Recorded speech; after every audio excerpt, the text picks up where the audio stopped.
And thank you so much for joining us. I have my business law class here at Belma Jackson, and we are recording this for our friends at Ridgeland High School and Germantown High School, and for our YouTube channel as well. So we have been talking about the basic financial things and what it would take to buy land, to buy a home, to buy a business, and why a mortgage lending person is the first person you deal with in that step. So Right. the loan is not there. Every other step becomes immaterial and unnecessary. And that's where you come in.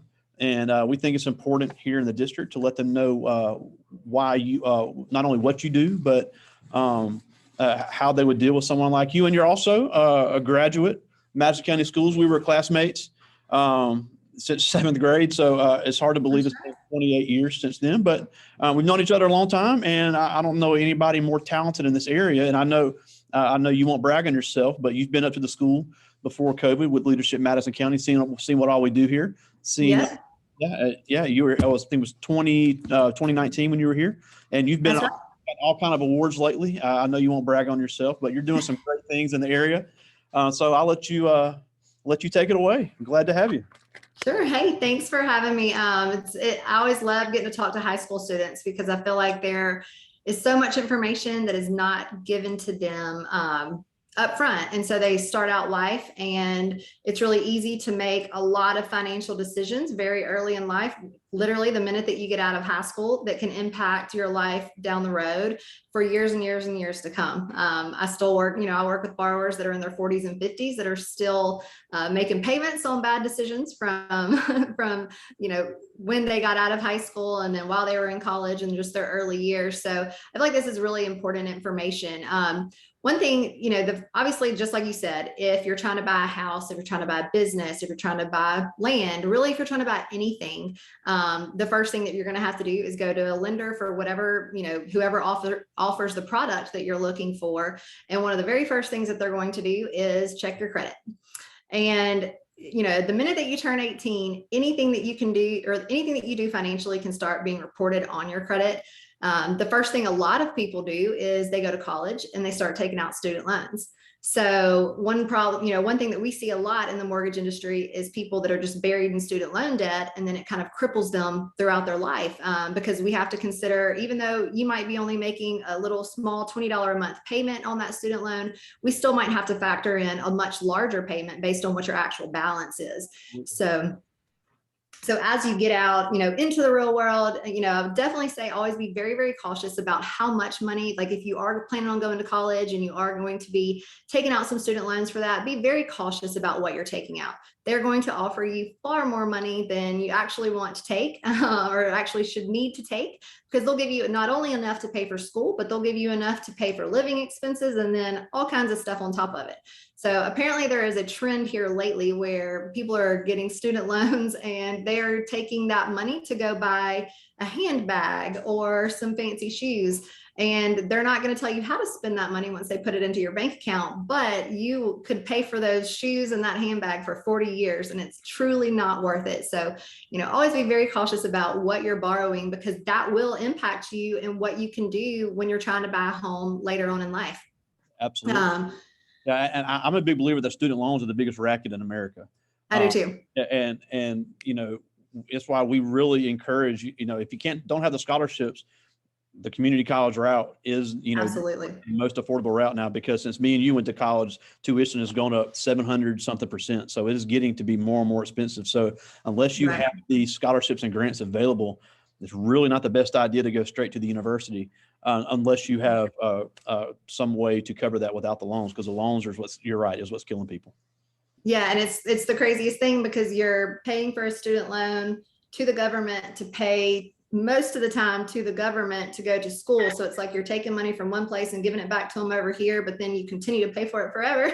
So one great thing, y'all probably already heard this and y'all already know about it, but when you do go to community college, that's the route that I went when I got into college or went to college. So I spent my first 2 years in community college. And then because I had really good grades and I had scholarships that were plentiful in community college, and I had really good grades, and then that gave me even larger scholarships once I got up to the collegiate collegiate level, and I was going to a 4-year university. And so I didn't have to pay nearly as much because mom and dad were not helping me pay for college at all. So I had to take on that financial burden myself. But one of the biggest things too, though, when you do go in and you're trying to buy a home later on in life and you're trying to, even if you're buying a car, it doesn't really matter what you're trying to buy. So they're going to look at your credit. So as soon as you turn 18, you're going to have people offering you student loans, credit cards. Bad decisions that you make during those times during your life, it's going to be reported on your credit history, and it can follow you for anywhere from 7 to 10 years. So as soon as if you do decide that you are responsible enough and you want to get a credit card or you want to get a student loan, whatever kind of financing it is, always make sure that you pay everything on time, because there's a lot of people out there that'll say, if you pay for everything in cash, then it doesn't matter what your credit score is. But at the end of the day, your credit score is still going to determine all kinds of things. It's going to determine how much it costs you to get your lights turned on in an apartment, or how much a deposit might be for, utilities for water or gas or something. So you always want to keep your credit score strong. The stronger that score is, the better that your purchasing power is going to be as an individual. So always make sure you pay everything on time. I mean, if you have a choice and you have to decide to go out to eat or pay your credit card bill, always pay the credit card bill first. You can always go out to eat later. But as far as my job and what I do, so when people come in to see me, what they'll do is we'll take a look at, how, what their job is, how long they've been on their job. So for most, home buyers, we want to see that they have a 2-year history. So we're going to look at, they don't necessarily have to be on the same job for 2 years. We can actually use college experience for part of that 2-year history too. So you can actually get out of college, start a job the next month, and basically buy a home right away if you had enough money saved up, to either, if you wanted to go that route, or there's a lot of 100% financing programs that are available for people. So education can be used as part of that 2-year history. We're going to look at your credit score. Of course, we're going to look at how you manage your debts from day to day on a normal basis already. If you've been living at home with mom and dad and you've got a decent amount of income, but you haven't saved up, you've only saved up $100, we're going to probably have you do a little bit of what we like to call homework, where you start getting prepared to actually make that mortgage payment every month. And, we like to see that you've got some money in savings. You might not necessarily need it to buy, because you could, possibly be someone that does 100% financing, and you may have some assistance with, closing costs and all the other expenses that come along with a mortgage. But it's definitely important to make sure that you are prepared to start making that mortgage payment, because that can be a big shock for a lot of people. One thing too that I really, like to advise for people that are in high school is, as you're starting to look at the real world and what you want to do in life and where you want to go, it's really easy to dream about living in this nice home and, having these things. But you've got to start, when you're 18, people are going to start expecting you to make some decisions, whether it's you're deciding on your career path or whether you're going ahead and you're starting to work right away. But you've got to start making some decisions. And not that you need to know exactly where you're going to be in, at 28 and 38 and 48, but the sooner that you can start planning and really start getting some goals together for yourself and know, okay, if I want to live in a home over here and it costs $200,000, then I need to make sure that I have a career where I'm making X amount of money. And so there's a lot of people that do end up getting kind of shocked about how much they can afford once they do have their careers in line and stuff. So it's never too early to start asking questions about that. It's one of the things I think that's hard for me as a lender is when you do have somebody that comes in and they're a first-time home buyer, and they may even have really great credit, but like I said, they've taken out a lot of student loans to actually go in and become, to be able to get through school. And now they've got a pretty decent job and they could afford a house, but those student loans are going to keep them from being able to purchase it. So there's so many different things that go, there's so many pieces of the puzzle that you're putting together whenever you're trying to buy a home or, land, anything else that you may be wanting to do. So it's always a good idea just to kind of think about, this is where I want to be when I'm, down the road. What kind of job do I need to get there? How much income am I going to really be trying to make? And, one thing I always advise a lot of the people that, especially in my personal sphere, little siblings and cousins and stuff like that, if you think you want to be a nurse, go talk to some people that are nurses, see what they do, see what kind of income potential that you have there. You may get into your first day of nursing school and be like, ooh, blood, I don't don't like this. Totally change your mind. But then for everything else, so, one thing I think with my career is they don't really talk to you when you're going through college. You can have a background in banking and finance and even in real estate, but people don't really talk about what it means to actually be a mortgage lender, very often. And there are a lot of career opportunities in the mortgage industry where you don't even have to go to college. You can start working early in life and you can work your way up. And by the time that you're in your mid-20s, you could have a very, if you've worked your way through the industry, you could have a very lucrative career without ever even having to go to college. So to be a mortgage broker, like myself, you actually don't even have to have a college degree. What they want to see is that to be able to get your actual mortgage license, to be able to do mortgage, they want to see that you've got a background in finance or banking or in the mortgage industry. So you could even start out as, a position that's as simple as a secretary or a loan officer assistant. And you can work your way up. So there's a ton of opportunity in the mortgage industry, but it's one of those industries I would say you just don't hear a whole lot about. I know I never did growing up. I did never dream that I would be a mortgage lender, and here I am today. And if I had not grown up in a real estate household with my mother being a realtor, I wouldn't have heard as much about it. But it's important to know that, it's like you said, young people have these dreams. I want to live in this house. I want to own a business in this building. I want to buy this piece of land. But there's a lot of steps that have to go before you even deal with a realtor or obviously sign the dotted line. So what things is a lender looking for? You talked a little bit about the career, 2 years career and the solid income, but let's say somebody already has a house. They already own a home. They want to buy a business. So what are they looking for then as far as getting a business loan? Because we have several students here that want to be entrepreneurs. So the business loan is, unless you have an angel investor, is going to be necessary. So how would they be able to do that coming out of a home ownership to business ownership?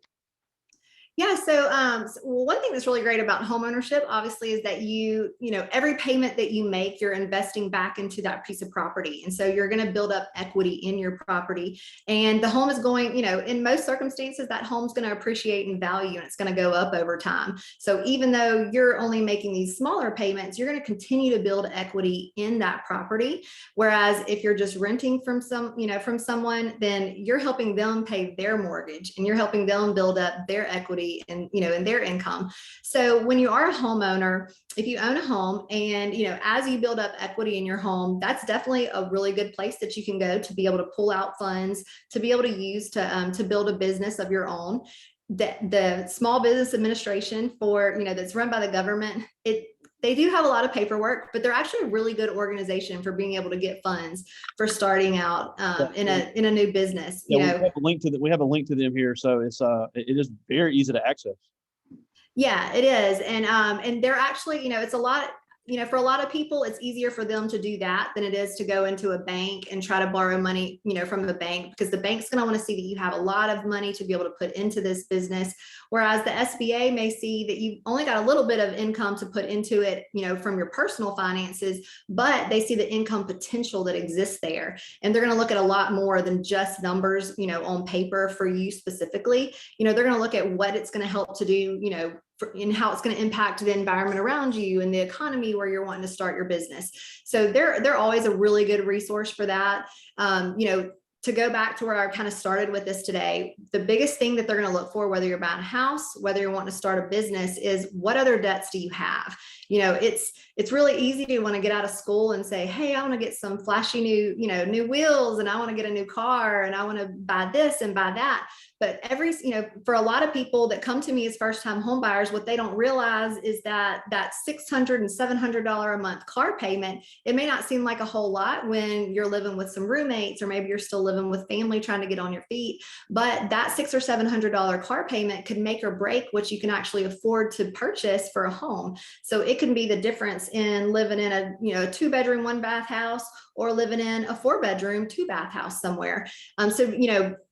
I'm not going to say don't treat yourself, because, I think we all like to do that, but just be very, very cautious in those first few years, because that's what they're going to be looking at the most. They're going to be looking at your income. They're going to be looking at what kind of savings that you do have. They're going to be looking at your credit score. And then a huge part of getting approved to buy to buy anything really, or to start a business, is going to be what your debt to income ratio is. And so with that, they're going to look at what your monthly debt is, and then what your monthly income is. So let's say that you have $1,000 worth of debts that you pay every month. That's and yeah, that would be a lot. So I would highly advise against that starting out in life. But in that circumstance, you would have, so let's say you make you have $1,000 in debt a month, and you've got an income of $4,000 a month. That's going to put you at a 25% debt to income ratio. Well, to purchase a home, the ratios can kind of vary just depending on which program that you're using, but they're going to typically want you to stay in the 40 to 45% range on your debt to income ratios. So you're not going to have a whole lot of money that's left to be able to set aside and allocate in that debt to income ratio towards a house, because your house payment is made up of a lot more than just principal and interest. Yep. You're going to have homeowners insurance that's calculated into that. You have real estate taxes that are calculated into that. So, it's easy to jump online and you can look at all these nice houses and it says, hey, this is how much your monthly payment would be for this particular house. Typically, that's going to assume that you have a 20% down payment. Most people do not buy their first home with 20% down anymore. You can actually start with no money down. There's a lot of programs, especially for rural areas like where Belma Jackson is, that offer 100% financing. So you don't even have to have a down payment, which is fantastic because it lets you go ahead and get some skin in the game and start building up that equity and really investing in your future, not only for you, but for your kids and grandkids and future generations to come. And so, if you look at those payments online, it can be very misleading because you may look at it and it may say it's only $700 a month to purchase this $250,000 house. Well, what they're not telling you is that they're assuming an interest rate, that's super low, that you might have to pay a lot of money to obtain that interest rate, and that you might need 20% down for the down payment. They're not going to usually show you what the taxes and insurance are for that house as well. So there's a lot of pieces that go into it. Yeah, and that varies from county to county. That varies even from Rankin, Madison, and Hinds County, even this area. Oh yeah, absolutely. And, so when you've got a lot of debt already and then you're trying to borrow a little bit more, then that can, it can kind of hurt you because you might not be able to buy nearly as much as you would be able to had you not taken out, the other debt in the beginning, because a car is never going to build generational wealth for your family. A credit card is not either, but being a homeowner, being a business owner, and investing in yourself, those are things that can change not only your life, but your family and generations to come after you. Yeah. And then even, the guy across the street from Belma Jackson just bought this big thing of land, and all he's doing is cutting the trees down and selling the lumber. Yeah. And that happens in a lot of areas in Mississippi because, there's a lot of pine trees that are easy to grow. They grow really quick. So there's people that'll go out and they'll buy a piece of land in rural areas, and it may only, it may cost them $10,000 or $20,000 to buy that land. And then they plant the trees, they cut them down, and some of them, they even buy them and they've already got the trees on the land. And then it's all, yeah. It's crazy. Yeah. And it's just income producing property. And all they have to do is just hope that the Lord keeps raining down on us and water in the ground. And, but they can do it over and over and over. I want to say that the life cycle on cutting timber like that especially for pine trees, is typically about 7 to 10 years. And they can go through and they can just do it over and over and over again. And then you've got this income producing piece of property that is also going to be considered income for you in addition to having your job and things. So, and it can really, it really can change your life, honestly. So that's something, I would say, like where I am and right here in Central Mississippi in Madison, we don't necessarily see a whole lot of land like that's still available. But in rural areas, Mississippi has a lot of land that is open and available. And that's really a great opportunity if you can ever come across it. County, that's a big investment a lot of people make. I have a couple more questions before I get to the students' question. The first one is, you see a lot of these commercials about these national brands, the Rocket Mortgage, and some of those. What are the advantages of using a smaller locally owned mortgage lender like yourself as opposed to one of these national brands?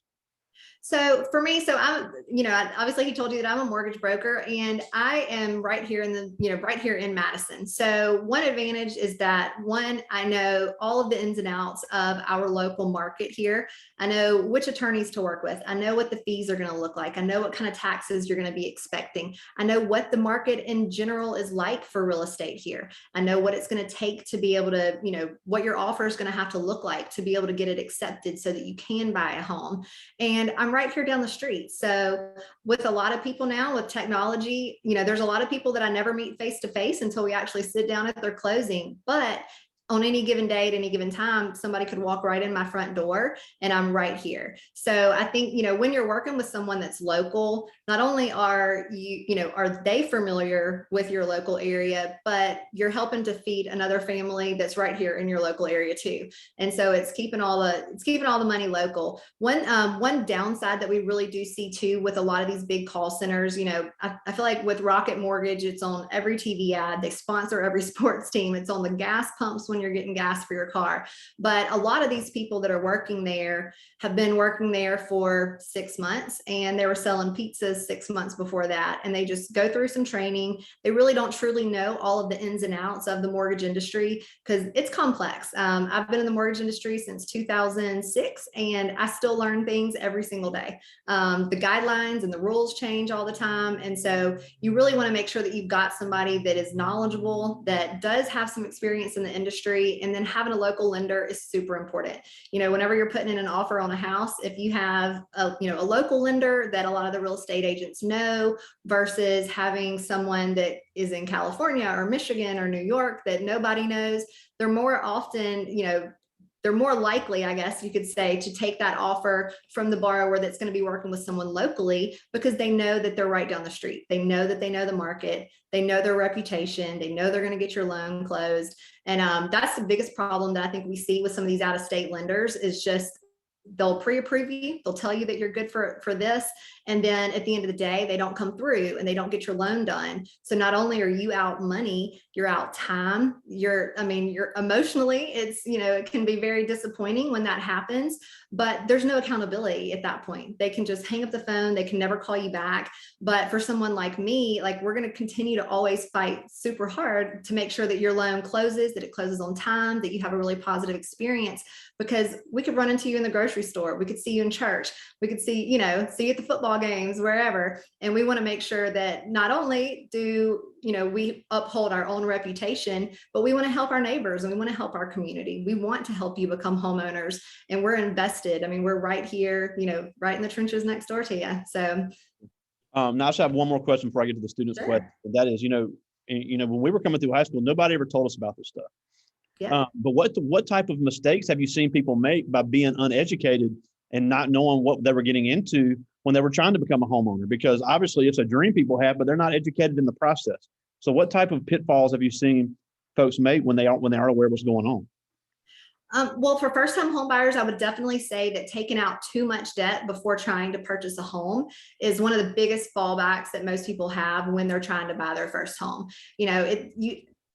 I've said it before, I'll say it again, but people will offer you all kinds of stuff. They will give you a lot more car than you should be driving. People will throw credit cards at you, student loans, and it's really easy to say yes to all of those things. But as you're saying yes to that, you're kind of taken away from your future self because you're not, it could definitely hold you back from being able to buy a home. Another thing that we see a lot that people just don't realize is your credit in general. There are a million different ways these days to be able to keep up with your credit and see what's on there. One of the questions that I always ask when I'm first talking to people is, hey, what's your credit look like? Do you have any idea where your scores are? And for the people that say, I have no idea, honestly, it's disheartening to me because one, they haven't ever had anybody that's told them that they need to be checking into that. There's about to be some major changes with credit. So medical bills and things like that won't hurt you as much. But if you have an apartment in college and you move away and you don't pay that last electric bill, now you've got a collection that could hit your credit. one collection hitting your credit can pull your credit score down by 100 points or more.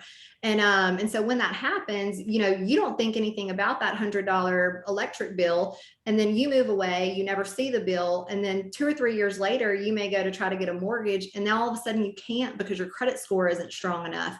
So you definitely always want to keep up and monitor where your credit is, and then just don't take out too much credit. You know, there are a few programs that are available if you don't have a credit score, but typically it's going to be a little bit more difficult. So, you know, having a credit score, you have to get credit to have a credit score. So it's a little bit of a catch-22. It's not a bad thing to have a credit card. It's not a bad thing to borrow money and pay it back, because it shows that you're responsible. It shows that you have a history of doing that. Just don't take out too much. Make sure that you pay your bills on time, and always monitor where your credit is, because it's good to be true. It probably is. Yeah. And if you could pay everything online or everything on time, you know, every single month, and then you can make 2 late payments and have 1 collection hit your account. And then all of a sudden your credit score is way too low to be able to buy a home. And it can take years to recover from that. And it's honestly, I'll be the first to say, like, I went through that before I was in the industry. I know what that feels like. You don't want to do it. I wish I could like shake everybody and say, just make sure you pay everything on time. Learn from my example. But, you know, in credit, the good thing about it is that all you have to do is put some work in, and you can recover. If you do, you know, if something happens, things happen, you know, life events can happen, and all of a sudden you've got this great job and then you lose your job. Or what if you get sick, or you have a family member that gets sick and you have to take care of them?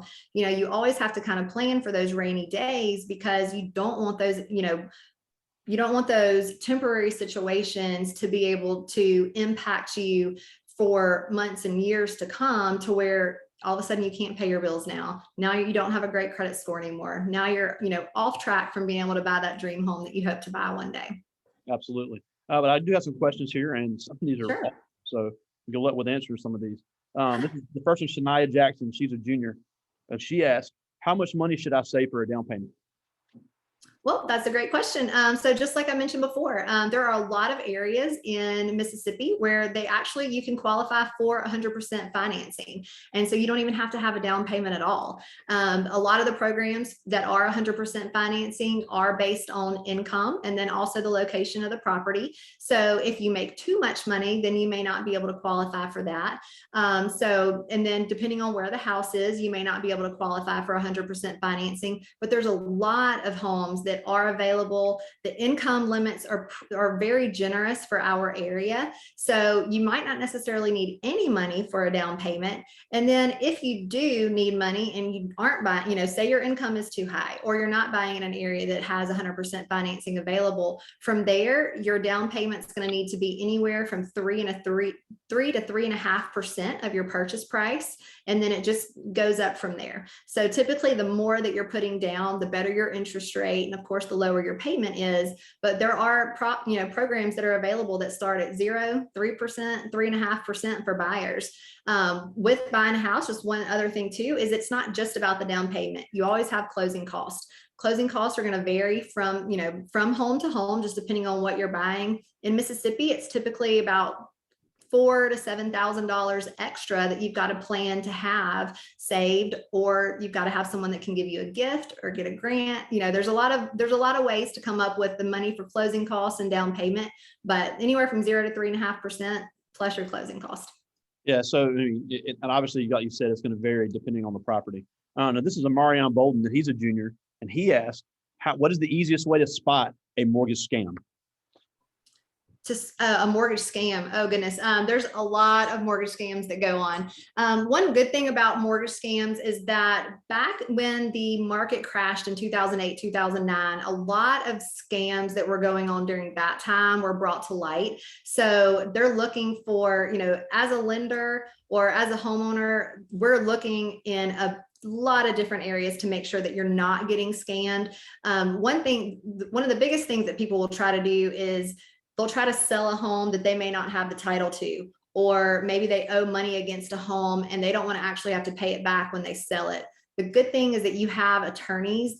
Anytime that you purchase a piece of property, you're going to have to go to an attorney to be able to finalize the paperwork and get all of the deeds done that will transfer the property into your name. They're going to do a title search to look for that. So that definitely helps to, kind of eliminate these scams. And then on the mortgage side of things, we have a lot of third-party reporting that goes on that most people are not even aware of. We do these reports that are called Fraud Guard, and they search every single individual in that transaction. They're going to search me. They're going to search the real estate agent. They're going to look at the sellers. They're going to look at you as the homeowner.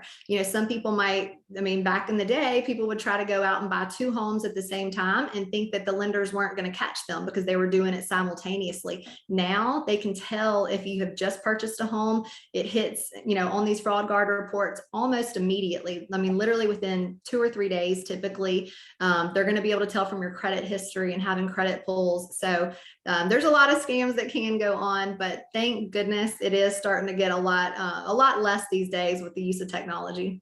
Oh, big time. Now, this is Anastasia Brown, and she's a junior. And she asks, as a teen going into adulthood, what is the best way for me to build credit and maintain a good score? So one of the best things that you can do as a teenager going in, a lot of people will go into their local banks. If you have a job and you're working, one of the things that you can do is you can get a secured loan from your bank where you will basically put $500 into a savings account. They'll give you a loan for $500 and that you pay back every single month. And it may have a $25 payment or a $50 payment, but you'll make regular payments on that account.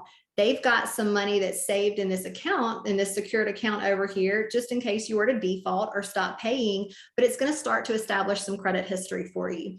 Having a credit card you have to be very responsible to have one, but having one and only using it in emergencies or maybe putting 1 tank of gas, on a credit card a month and then just paying it off every single month. That's a really, really great way to build up your credit history too. Because 4 credit cards, that's the last thing you ever need. Yeah. But your revolving debt that you have available to you is 30% of your credit score. So if you have a credit card and you go out, and even if it's a $500 credit card, but you run it up to $500, then it's going to look like you have 0 revolving debt, that's available to you, and it's going to hurt your credit scores terribly. If you do ever get a credit card, they're not bad to have because if you're traveling, if you're going back and forth to school, like I said, to be able to put that tank of gas on, if, somebody were to steal that credit card number, then it's coming from the credit card company and not out of your direct bank account. But using them responsibly, if you keep if you keep the balance on it between 10 and 20% of whatever the limit is that's available to you, it can push your credit scores up to the equivalent of, somebody that's 50 or 60 years old that's been paying bills forever. So those secured loans, and then, maybe a starter secured credit card also are really great ways to start building up your credit. Absolutely. We tell them all the time, Cash App is great and all, but that's not the way you build your credit. No, not at all. That's not going to report on there. I use it too, but it definitely has its place, but not for long-term credit building. Now, this is Jamonica Luckett, and she's a senior, and she asked, what inspired you to get into this field? So I actually, when I was going to college, I wanted to be an attorney, and I wanted to be a real estate attorney because my mom had worked for real estate attorneys when I was growing up, and she did title work. So she would actually go and search the titles on all these homes that people were buying and selling. And I've traveled to almost all of the counties in the entire state of Mississippi with her during the summer when I was growing up. And I always saw her boss sitting in his office, and I was like, well, that's what I want to do, because he just sits there, but he's the one that, makes all the big bucks. So I'd completely planned on going to college to be an attorney, and I was on that path, and I got accepted to law school. And then I found out that I was pregnant with my first son during the same, literally it was within days of each other. So as I was going through college, I was working as a paralegal in a real estate firm to try to get some experience and make sure that was what I actually wanted to do. And I met a mortgage broker, and he offered me a job, and he said, you would be really good at, doing actual mortgages. You should come work for me. And so I finally one day decided, you know what, I'll just go check this out and see what it's all about. And I started doing it thinking that I would only do it for a year until I started law school. And then I absolutely fell in love with doing mortgages. It's an incredibly rewarding career because you get to help families, buy their home, or you get to help put them in better financial situations. So it's super rewarding, but I kind of fell into it and then just decided never to leave. Awesome. This is Brandon Lemon. He's also a senior, and he asked, "What are some mistakes? Do you ever see people make mistakes trying to buy too much land or too much house?" Absolutely. So one of the terms that we have in the mortgage industry is being house poor. And basically what that means is that you've got this great house, but your house payment is so large that you don't have the ability to enjoy life and to, go out and catch some movies with your friends or anything like that. So it's really easy to over leverage yourself to where you have too much house payment. I'll be honest, if you don't have a whole lot of other debt, they'll typically allow people to buy a lot more house than they're actually really comfortable paying. So, I am very hesitant to get people pre-approved for the maximum amount that they can purchase for, because I don't ever want them coming back to me and saying, Michelle, you let me buy this house. I don't have any money now. And you don't want to ever be, one air conditioner, problem or one broken hot water heater away from losing your home. You always want to make sure that you can make that mortgage payment, but that you still have money to live life and pay your other expenses and then save as well. Part of homeownership, it sounds like a great dream to be able to own a home, but there's a lot of responsibility and there's a lot of other expenses that come along with it. So I would say the biggest problem is just don't buy too much house right out of the gate. The great thing about this area, of Mississippi is that housing values continuously go up. So, it's really easy to get into a home when you're in your early 20s. And then as you start to have kids or get married, you can move and you can always move up and you can roll over the equity that you've built from one house into the next house. Don't go too big in the beginning, definitely. Yeah, and especially for your first one, if you don't have any kids, That's right. You don't need a lot. I just got two more for you, one funny and one serious. And we thank you so much for joining us. But Absolutely. these kids love making fun of me, well within reason. And I'd make fun of me too. But you know me almost 30 years. Yep. Am I not just as goofy now as I was when I was 12 years old? Yes, like you're literally the same person. You just have a degree and now you're teaching kids. And it's really crazy to me. I would say out of everybody that we grew up with, you're probably one of the personalities that has been the most consistent forever. I mean, you remember everything. Your memory is impeccable. And you've always been the same person. Everybody loves you. I don't know about all that because I don't know if they feel the same way, but I always think that's funny because everybody's like, I bet you were goofy as a kid. I'm like, yeah, I really was. But before we go, and we thank you so much. And we'll get the information from Mississippi Lending here in a second. But, you grew up in Madison County. You went to the same school district. You were sitting in these same seats, going to Rosa Scott, Madison Central. And you said yourself, you didn't have these super rich parents paying for everything for you. You had to work your way through, and you had a child young, so you still found a way to overcome those obstacles that young people are going to face in Mississippi. At the end of the day, this isn't Saved by the Bell. We got, we're living at Bayside High. So, being in Mississippi is tough. Being a woman's tough. Being a woman in a male-dominated industry is tough. So, these kids are going to face these same obstacles coming out of Madison County. So even, if they never want to be a mortgage lender, what can they do now to get ready to get that mortgage loan to own a home or a business and become as successful as someone like you? Honestly, the biggest thing that I can tell you is just work hard every day. And also be true to yourself and who you are.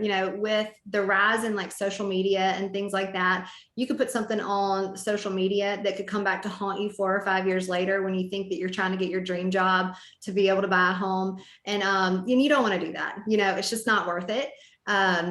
Working hard and setting goals for yourself, learning how to save money. These are all things that will really be important. And you might have friends that make fun of you because you don't want to you don't want to go out every single night on the weekends when you're in college. But if you're going out every single weekend, and you're spending $40 or $50 here and on dinner and at the bar, the amount of savings that you could have instead of doing that really does build up super fast.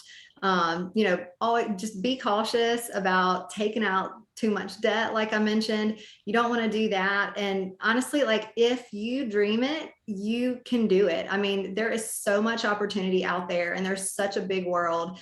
Don't feel like just because you're sitting in high school today in Velma Jackson and you look around that is what your future has to be. If you work hard and and it doesn't even have to be in college. You could you could get your first job working, in fast food or at a gas station, but work hard, show up every day, show up on time, put in a lot of effort and be diligent about about the work that you're doing while you're there. And I promise you will rise. People will notice you and you will accelerate in whatever career path you choose, whether that means going to college or not.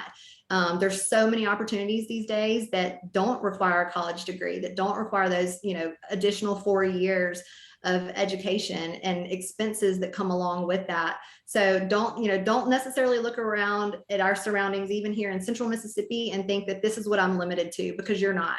I mean, there are some huge names that come right here out of Mississippi. And if you dream it and you start working on it, like you really can do it.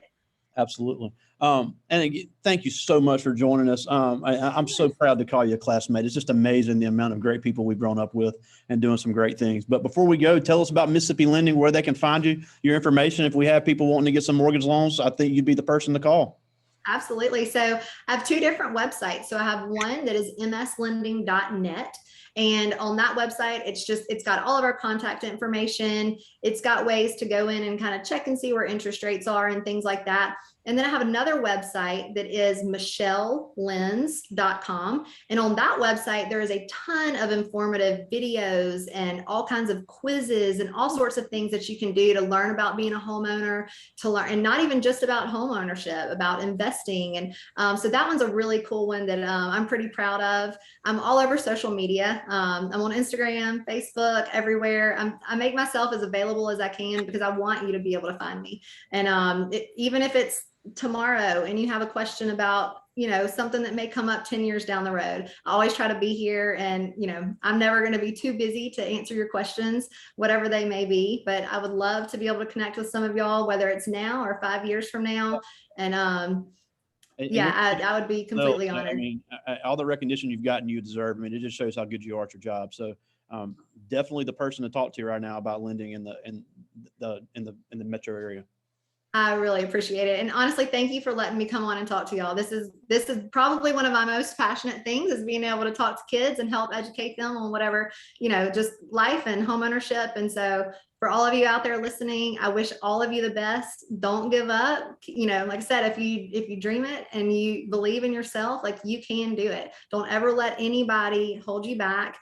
And don't let negative voices get inside your head, because there is a lot of opportunity out there in the world. And every single one of you sitting in that classroom today, y'all can all have it. You can do it. All right. That's so awesome. Thank you so much, Michelle. I'll talk to you soon, my friend. All right, Greg. Good to see you. Bye.